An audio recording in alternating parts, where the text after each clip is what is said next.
C'est bon. Bonjour à tous les deux. Nous sommes là pour le mois de l'ESS.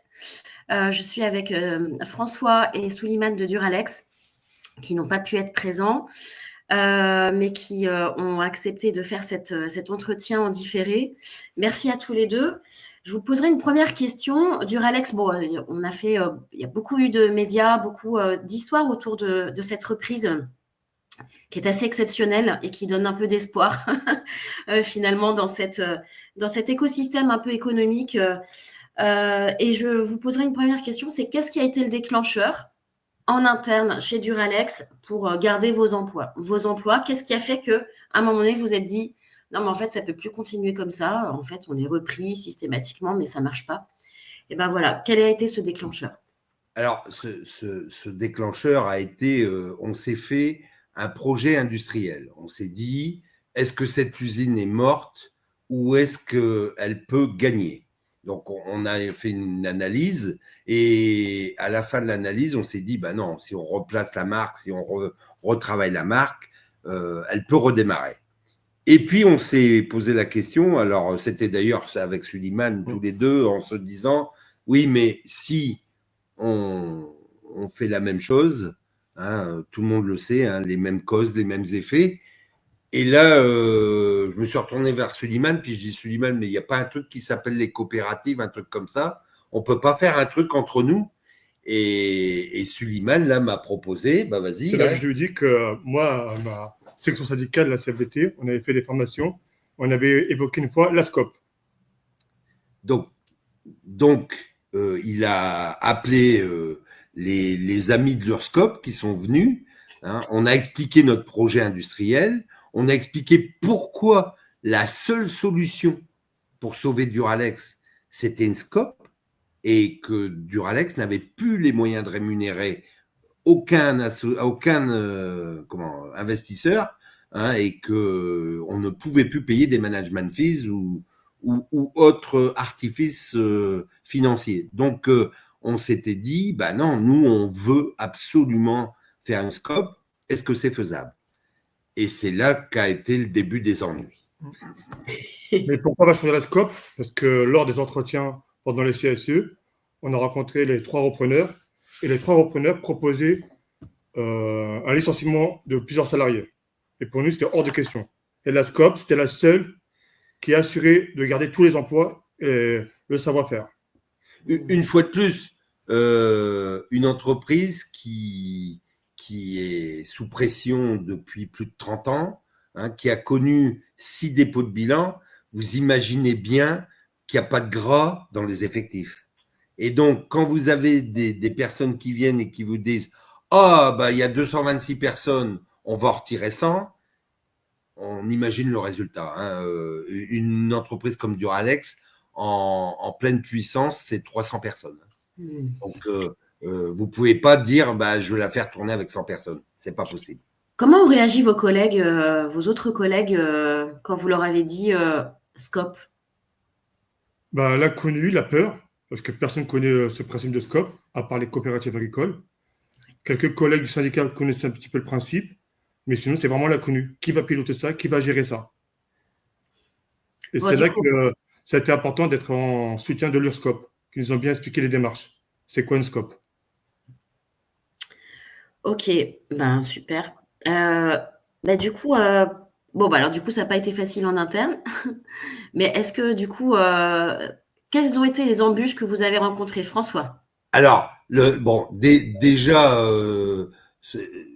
difficile en interne, non, parce qu'il y a quand même 140 personnes qui sont venues immédiatement dans la SCOP, donc ça n'a pas été si compliqué que ça.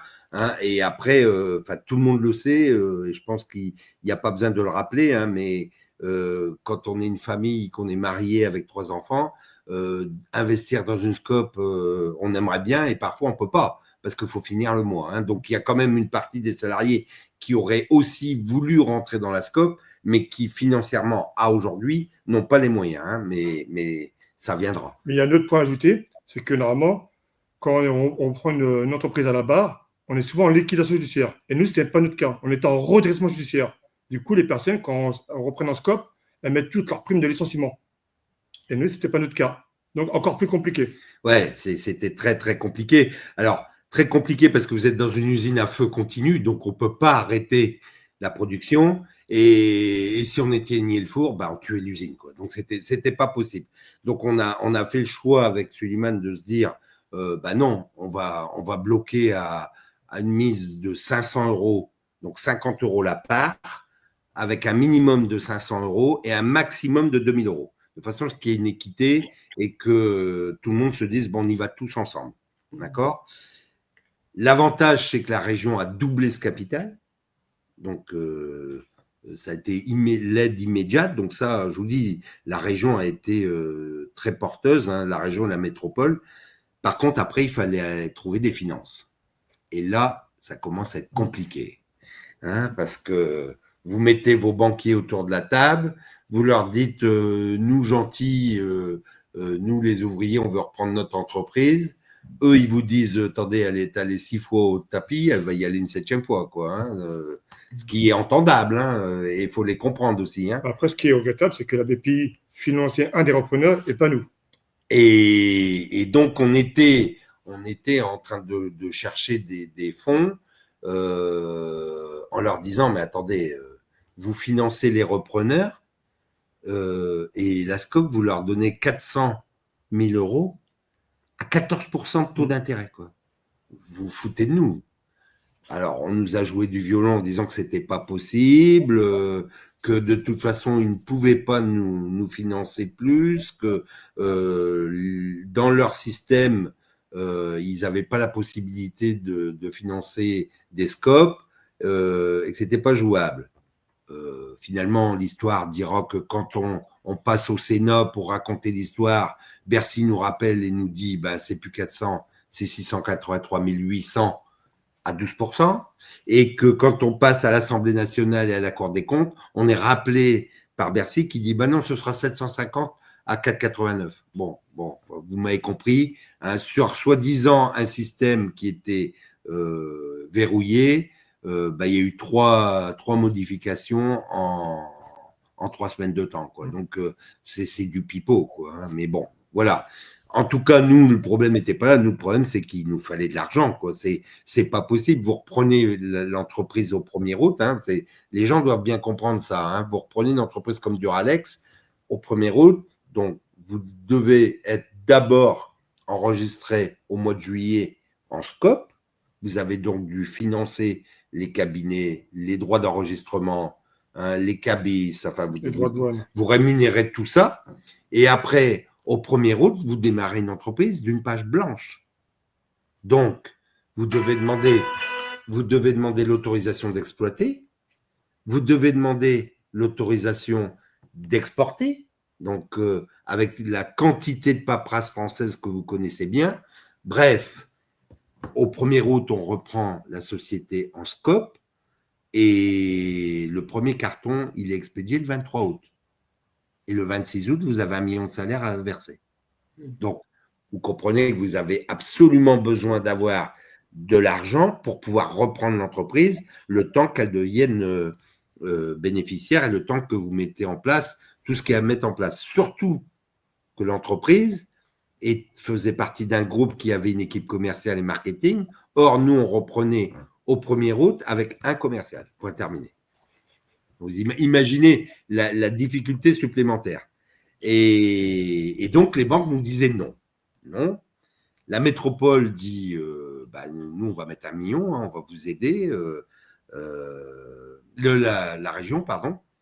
Et puis, on se dit, comment on va faire le reste ? Et en fait, la métropole a eu une super idée, elle dit, nous, on peut vous racheter vos terrains et vos bâtiments, et puis vous ferez un leaseback derrière. Hein. Bon, c'est un prêt caché, hein, ni plus ni moins, hein, mais ils ont le droit, alors, c'est à savoir, les métropoles ont le droit de financer comme ça quelques entreprises, mais très peu, parce qu'ils n'ont pas le droit d'en faire un commerce.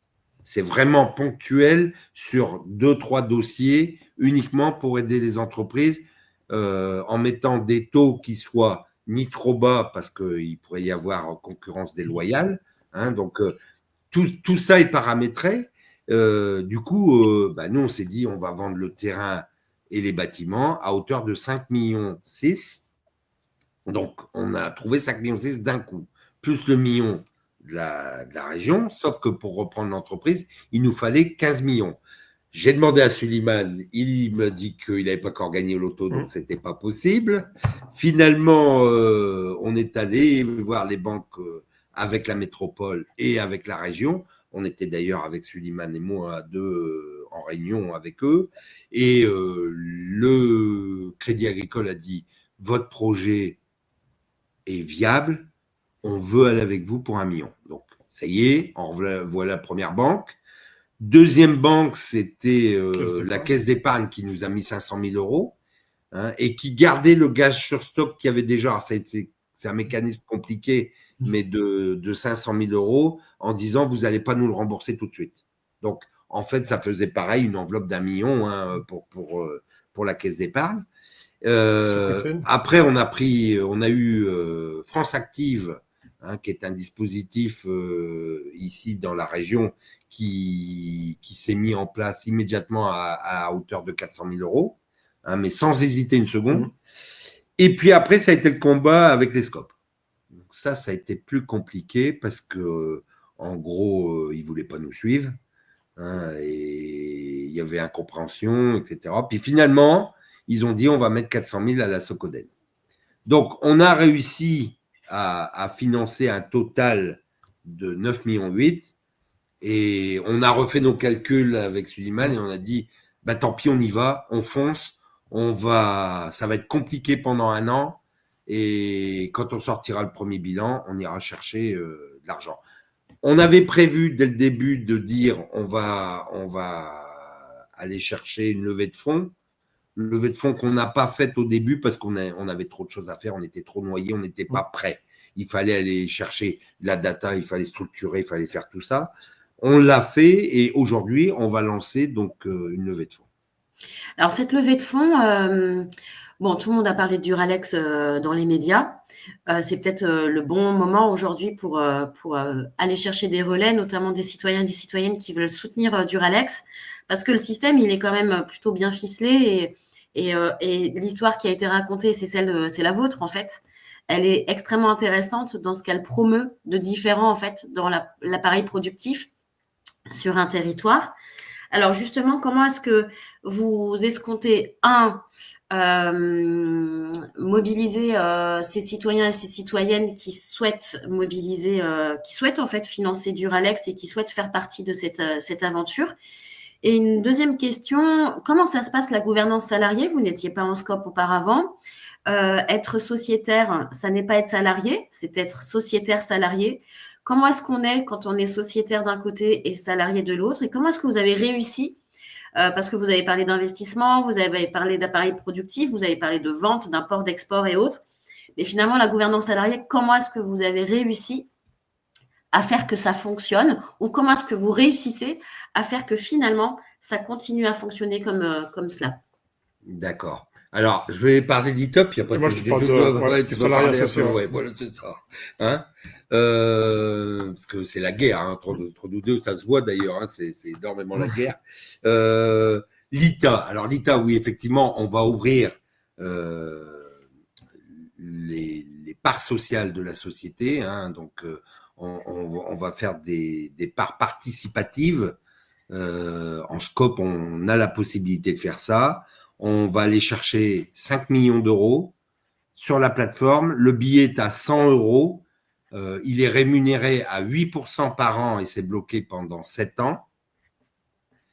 Et il y a une défiscalisation à hauteur de 18%. Donc, on espère que tous les Français, enfin c'est ouvert au monde entier, mais que tous les Français viennent nous aider très rapidement. En fait, ça, c'est pour investir. Parce que la maladie de Duralex, c'est qu'il n'y a pas eu de nouveauté depuis 1997. C'est la marque qui portait l'usine. Nous, la SCOP, c'est l'usine qui porte la marque. On a remis dans le bon sens le fonctionnement de l'entreprise. Parce qu'on n'a pas de baguette magique. Exactement. Non, t'en as pas. Non. Mais on remet les basiques, en fait. On remet les basiques dans une entreprise. C'est-à-dire, on ne va pas dépenser un billet de 100 quand on a 90. Et après, pour la gouvernance? Pour la gouvernance et humainement, être en SCOP, c'est vraiment une aventure. Moi, je prends l'exemple pour ma part, en tant que salarié associé, je le faisais déjà, mais maintenant, je fais encore plus attention à tout ce qui est économie d'énergie. Les lumières qu'on peut éteindre partout, les convoyeurs qu'on doit éteindre, la production, la qualité, on est encore plus vigilant qu'avant, parce que maintenant, on se dit, ce qu'on vend, c'est nos produits. C'est les salariés SCOP qui sont en première ligne. Donc, on est très, très vigilant à ça. Et entre nous, il y a une très belle entente, parce qu'on veut tous que ça réussisse. Alors, et après, hein, alors, on n'est pas au pays des bisounours, hein, ça reste une industrie lourde, hein, avec beaucoup de risques, beaucoup de complexité pour piloter un engin de cette taille-là. On est en train d'apprendre la gouvernance, hein, c'est-à-dire que effectivement, aujourd'hui, je lâche pas tout. D'abord, on suit un plan qui a été présenté au tribunal, qu'on a tous validé ensemble, et donc pour les 3 ans à venir, en gros, on suit le plan, il n'y a pas vraiment de décision à prendre, hein, il y a très peu. Ce qui change, c'est que effectivement, les budgets maintenant sont votés en AG. Donc là, par exemple, en fin d'année, on va voter le budget d'augmentation pour l'année prochaine. Et donc là, c'est les associés qui vont voter le budget, quoi, hein. Donc il y en a certains, comme là à ma gauche, hein, qui vont devoir voter le budget, puis après, en CSE, négocier avec la direction pour savoir en NAO comment ça va aller. Donc dans ces cas-là, ils sont un peu schizophrènes, hein, mais bon. On sait faire la part des choses. C'est une autre forme de gouvernance, mais c'est assez marrant. Ouais, mais c'est bien. La chance qu'on a d'être en SCOP aussi, c'est quoi? C'est les prises de décision. Demain, je vois qu'il y a un souci sur l'usine. À l'époque, j'allais voir le COMEX. La prise de décision, ça fallait attendre minimum 1 mois, voire 2 mois. Là, en 1 semaine, je vais voir François, direct, c'est réglé. Donc ça, c'est un avantage assez conséquent. Bon, du coup, la SCOP, c'est pour vous quelque chose d'assez intéressant. En fait, vous êtes sur, ce que vous disiez, François, ce que tu disais, on est parti d'une page blanche. Oui. Et ben, en fait, vous partez d'une page blanche sur le productif, mais aussi sur la gouvernance et sur le fait de faire ensemble. Exactement. Alors, du coup, aujourd'hui, vous êtes soutenu, j'imagine, par les consos, hein. Je pense que les gens achètent vos produits. Par le monde entier. Dans le monde entier. Par le monde entier. Voilà, vous avez ouvert une boutique, je crois, à Orléans. Oui. Alors, est-ce que ça marche, cette boutique? Nous, les premiers, on a été surpris. On ne pensait pas qu'autant de gens de Orléans allaient nous soutenir à ce point-là. Et limite, il y a même des personnes qui viennent tous les week-ends pour acheter quelques verres. C'est une forme de soutien, en fait. Pour vous donner un ordre d'idée, je pense que cette boutique, au 31 décembre, aura fait plus d'1 million hors taxe de chiffre d'affaires. Ah oui. Bon, on peut dire que c'est une réussite. Oui. C'est une boutique qui est prise par les salariés du Duralex. C'est vraiment nous, quand on a fait notre travail, le week-end ou en fin de journée, on va donner un coup de main. Oui, c'est les salariés qui ont mis en place la boutique et c'est les salariés qui tiennent la boutique. Hein. Okay. C'est pas des gens d'extérieur. Ouais. Bon, du coup, si c'était à refaire, est-ce que vous le referiez? Immédiatement. Tous les jours. Immédiatement. Bon. Le gain, il est gigantesque. Je vais vous donner 2-3 exemples. Et Suleiman en parlait de la lumière, parlait des choses comme ça, mais on voit au magasin général les gars arriver, hein, le mécanicien, j'ai besoin de vis, des boulons de 8,30, donne-moi une boîte. Aujourd'hui, c'est la SCOP, ils arrivent, ils disent j'ai besoin de boulons de 8,4, j'en ai besoin de 4. On prend ce qu'on a besoin.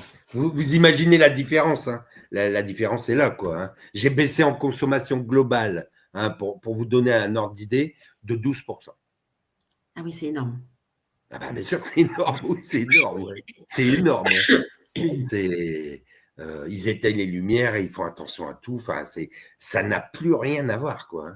Et oui, parce que ça appartient à tout le monde, en fait. C'est devenu un commun. Alors que, faut être clair, hein, ils ne gagnent pas plus d'argent, il se passe rien alors. Hein, ils savent que ils ont mis entre 500 et 2000 euros et qu'ils pourraient les perdre, quoi. Donc ils n'ont rien gagné par rapport à avant. La différence, c'est qu'ils ne travaillent plus pour un yacht de quelqu'un, ils travaillent pour eux. On sait que l'argent qu'on gagne reste à Duralex. Oui, et vous êtes, vous, aux décisions. Et c'est ça qui a tout changé. C'est-à-dire qu'à travers l'appareil productif et la gouvernance, vous êtes en décision de toutes les décisions qui doivent être prises de manière administrative, financière, de gouvernance pour l'entreprise dans laquelle vous êtes investi. Ça change tout. Alors du coup, on peut vous souhaiter de lever les fonds et de pouvoir continuer. Je vais arrêter l'enregistrement. Non, et de souhaiter à tout le monde d'aller sur www.duralex.com. Ouais, t'inquiète pas, je ferai de la pub.